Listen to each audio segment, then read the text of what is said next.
And hello everyone from Ukraine. Recently joined a group in Telegram Messenger, Kyiv Moto Fan Club, the usual place where Kyiv motorcyclists correspond with each other, agree on places to meet and look for where they can ride together.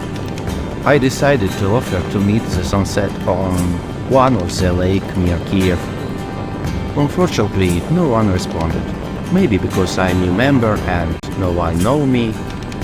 In any case, I decided to go and watch the sunset alone. How did I choose the place? I just opened Google Map and looked for a lake that won't be on the western side of the road. Also on the map was a picture of this taken precisely at the sunset, so I'm sure that the sunset will be good in this place. In addition, a significant part of my road is good track, where I could maintain a speed of more than 100 km per hour. In fact, such a speed is prohibited, but Ukraine and Kyiv still don't have enough video cameras to record my speeding. Therefore, many drivers drive as fast as they consider possible. And no one is surprised by such moments where your speed is 140 with the allowed only 50 km. And you're still being overtaken by other drivers in powerful, expensive cars.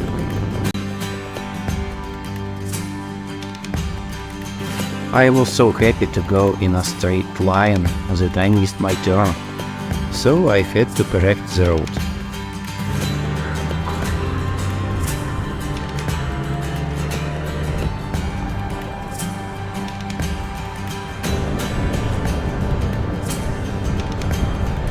And here is one of the moments where an even more crazy drivers overtakes me.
Around Kyiv there are still many places where there are traces of the Second World War.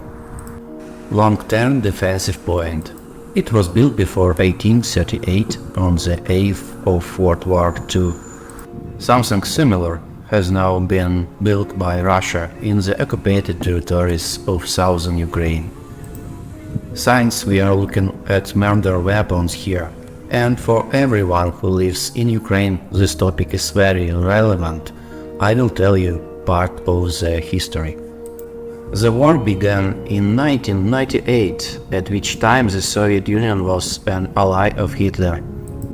Also, in those days, Ukraine was part of the Soviet Union.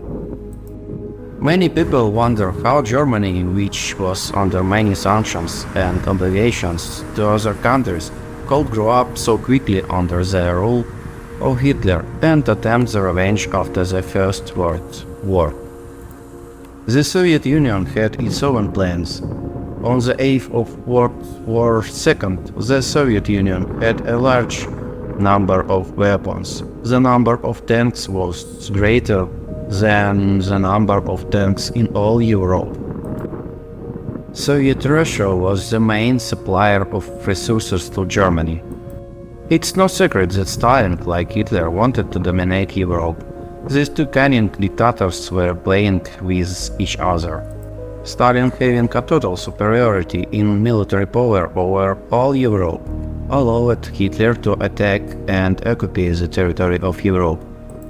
At the same time, after the occupation of Poland attacking Finland, Stalin and Soviet Union was temporary ally of Germany.